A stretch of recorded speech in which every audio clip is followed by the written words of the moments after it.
Assalamualaikum warahmatullahi wabarakatuh. Selamat pagi, salam sejahtera untuk kita semua. Pada kesempatan ini kita akan belajar tentang pewarisan sifat karakter kuantitatif, khususnya tentang komponen ragam dan heritabilitas. Sebelum kita belajar tentang pewarisan sifat karakter kuantitatif, mari kita kembali mengingat tentang perbedaan antara karakter kuantitatif dengan karakter kualitatif. Jadi, ada beberapa perbedaan antara kedua karakter tersebut. Yang pertama adalah dari cara membedakannya. Untuk karakter kualitatif, membedakannya adalah dengan melihat ada atau tidak adanya gejala. Misalkan, tahan atau tidak tahan, hitam atau putih. Kemudian untuk karakter kuantitatif, itu cara membedakannya harus dengan melakukan pengukuran. Dengan penggaris misalkan, dengan timbangan, dan lain-lainnya. Itu yang pertama. Yang kedua, untuk contohnya sendiri, ya, untuk karakter kualitatif misalkan bentuk buah. Bentuk buah kan dengan apa? Ada tidak ada gejala tadi kan? Misalkan bentuknya bulat atau kotak atau tidak beraturan. Warna buah misalkan merah atau putih. Nah, sementara untuk karakter kuantitatif contohnya adalah bobot buah. Harus ditimbang kan pengamatannya. Kita tidak bisa bilang buah itu besar, buah itu berat, tapi harus ditimbang berapa kilo begitu. Kemudian panjang buah berarti harus diukur dengan penggaris, ya. Kemudian untuk yang ketiga, perbedaannya adalah tentang gen pengendalinya. Jadi, gen pengendali untuk karakter kualitatif adalah gen mayor. Mayor itu berarti gennya itu kuat, ya. Sementara untuk karakter kuantitatif adalah gen minor. Lalu, untuk pengaruh lingkungannya, karena pada karakter kualitatif itu gennya gen mayor atau gen kuat, maka pengaruh lingkungan itu sedikit. Begitu. Karena pengaruh lingkungan sedikit, maka gennya cukup hanya satu atau dua gen saja. Berbeda dengan karakter kuantitatif. Untuk karakter kuantitatif, itu kan gen pengendalinya adalah gen minor, artinya gennya itu lemah. Sehingga karakter-karakter tersebut itu besar atau banyak dipengaruhi oleh lingkungan. Nah, oleh karena itu, supaya pengaruh gennya besar, ya, maka jumlah gen pada karakter kuantitatif itu banyak atau kompleks. Sementara untuk yang keenam, ya, untuk sebaran. Untuk karakter kualitatif sebarannya diskrit. Jadi apa itu? Jadi bisa dibedakan dengan jelas. Misalkan merah, pink atau putih, hitam atau putih, kotak atau bulat. Sementara untuk karakter kuantitatif itu sebarannya kontinu. Artinya tidak dapat dibedakan dengan jelas. Misalkan 0, 1, 2, 3 sampai 100 itu ada kontinu begitu. Sementara untuk pengujian, karakter kualitatif itu pengujiannya ada dengan uji Q kuadrat. Sementara untuk karakter kuantitatif itu dengan rataan, ragam, simpangan baku, dan lain-lain. Lalu untuk menyeleksi karakter kualitatif itu dengan melakukan observasi atau pengamatan secara langsung. Oh, ini yang merah, saya pilih. Oh, ini yang putih, saya pilih. Untuk karakter kuantitatif tidak bisa. Kenapa? Oh, ini tinggi. Belum tentu itu tinggi karena genetiknya. Jangan-jangan itu pengaruh lingkungan. Oleh karena itu, untuk seleksi karakter kuantitatif itu harus dengan statistik. Pewarisan sifat karakter kuantitatif ini dapat menggunakan beberapa parameter genetik. Di antaranya adalah komponen ragam dan heritabilitas. Untuk komponen ragam ini terdiri dari beberapa ragam. Ada ragam fenotipe, ada ragam lingkungan, ragam genetik, ragam aditif, dan ragam dominan. Untuk ragam fenotipe sendiri, ini merupakan penjumlahan dari ragam genetik dengan ragam lingkungan. Sementara ragam genetik sendiri merupakan penjumlahan dari ragam aditif, ragam dominan, dan ragam epistasis. Ragam epistasis seringkali kita anggap 0. Untuk heritabilitas terdapat dua tipe, yaitu heritabilitas arti luas dan heritabilitas arti sempit. Selain itu juga terdapat parameter genetik yang lainnya, diantaranya adalah kemajuan seleksi, korelasi, heterosis, inbreeding depression, dan lain-lain. Pada praktikum kali ini kita fokus hanya pada komponen ragam dan heritabilitas. telah kita ketahui bersama bahwa terdapat beberapa komponen ragam. Di antaranya adalah pertama, ragam fenotipe. Ragam fenotipe ini merupakan penjumlahan dari ragam genetik ditambah ragam lingkungan. Nah, untuk mendapatkan nilai ragam fenotipe, itu bisa dengan melihat nilai ragam populasi F2. Kenapa dengan menggunakan populasi F2? Karena populasi F2 merupakan populasi yang heterogen, kemudian heterozigot. Jadi, keragaman yang ada populasi F2 ini gabungan antara keragaman genotipenya, ya kan? Kita ketahui bersama di populasi F2 terjadi segregasi paling maksimum. Bisa A besar A besar, B besar B besar, A besar B kecil atau yang lainnya. Kemudian di sini juga ada pengaruh ragam lingkungan. Oleh karena itu, ragam fenotipe dapat kita cari dengan menggunakan ragam F2. Selain ragam fenotipe, juga ada ragam lingkungan. Nah, untuk ragam lingkungan, kita dapat mencarinya dengan merata-ratakan keragaman pada populasi P1, kemudian P2, dan ragam F1. Kenapa menggunakan ketiga ragam populasi ini? Karena ketiga populasi ini P1 atau tetua 1, P2 atau tetua 2, atau F1 merupakan populasi yang homogen.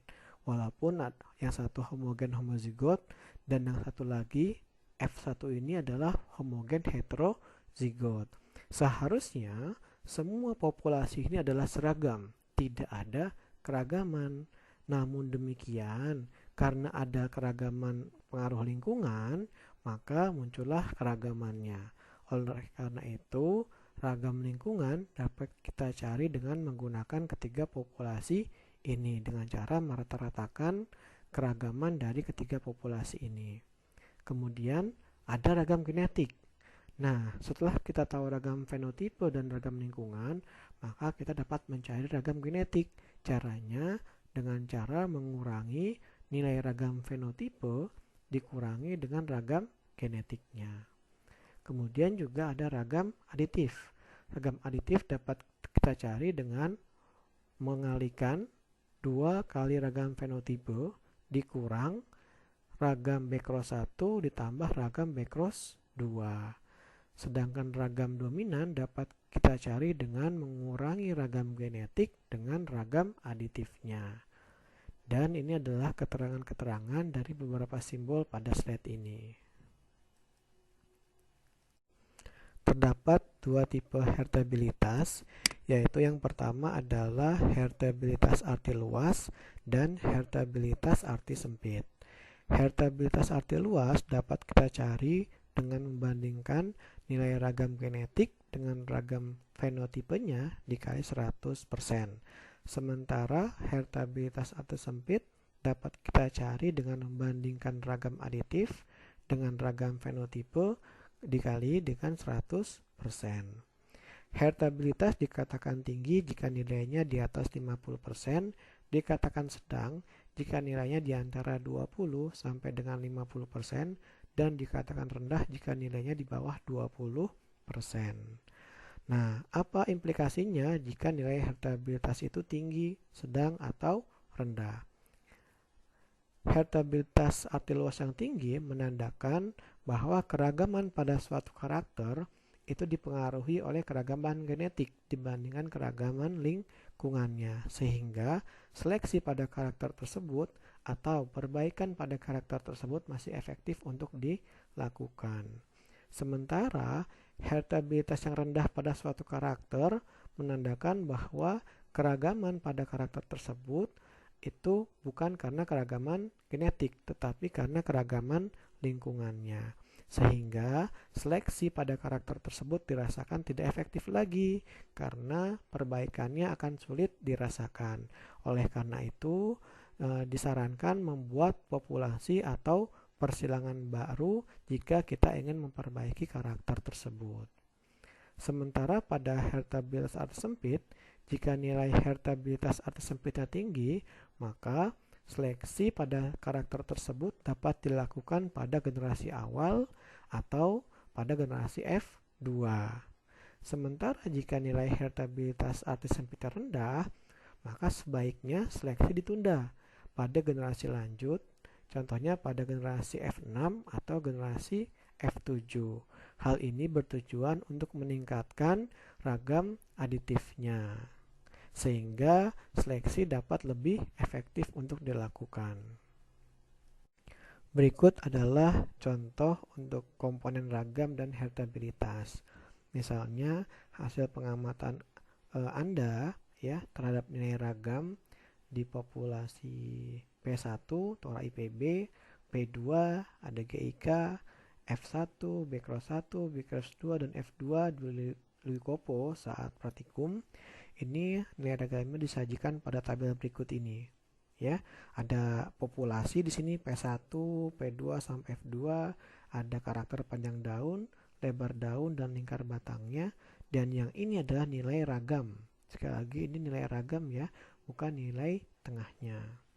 Nah, pertanyaannya adalah atau tugasnya tentukan nilai ragam fenotipe, lingkungan, genetik, aditif sampai dengan heritabilitas arti sempitnya. Lalu yang kedua, tentukan karakter-karakter yang kurang efektif untuk diseleksi dari ketiga karakter ini. Kemudian, tentukan karakter yang dapat diseleksi pada generasi awal atau generasi F2 di antara ketiga karakter ini. Dan yang keempat, tentukan karakter yang sebaiknya diseleksi pada generasi lanjut. Nah, pada contoh ini kita hanya memberikan pada contoh karakter panjang daun ya. Yang lebar daun dan lingkar batang silakan latihan tersendiri. Nah, yang pertama diminta nilai ragam fenotipe. Nah, kita ketahui bersama ragam fenotipe itu sama dengan ragam F2. Jadi mudah saja. Sama dengan ragam F2. Berapa ragam F2? 38,46. Ya sudah, tinggal dipindahkan saja begitu. Kemudian berikutnya adalah ragam lingkungan. Nah, rumusnya adalah rata-rata dari ragam P1, P2, dan ragam F1. Tinggal masukkan saja rumusnya.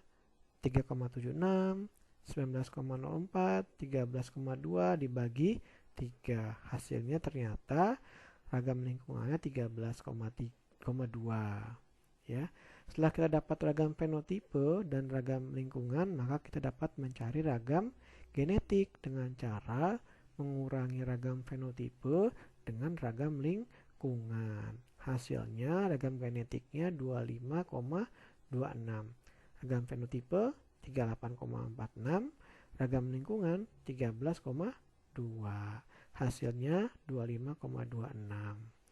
Selain itu kita juga dapat menghitung ragam aditif dengan cara mengalihkan ragam fenotipe atau ragam F2 ini dengan 2 kali ya, lalu dikurangi dengan ragam B-Cross 1 dan B-Cross 2. Hasilnya 2 dikali 38,46 ragam fenotipenya, kemudian dikurangi ragam B-Cross 1, B-Cross 2. Ini B-Cross 1, ini B-Cross 2. Sama dengan 11,1.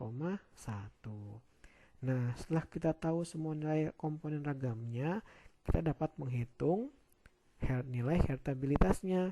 Yang pertama, heritabilitas arti luas.